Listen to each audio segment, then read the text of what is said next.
তো গাইস যেরকমটা দেখতে পাচ্ছেন আজকের ভিউটা, চারিপাশে বাঁ দিকের ভিউ দেখুন, পুরো অসম লেভেলের ভিউ একবারে।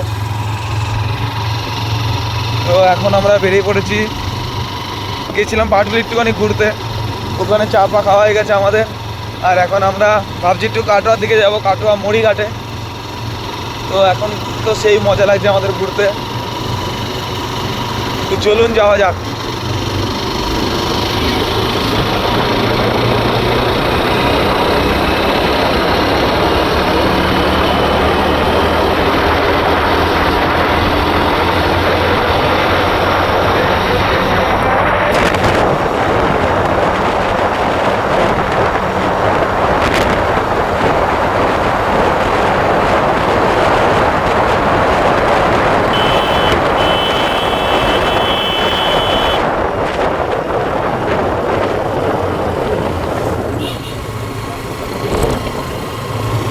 কেটে দে।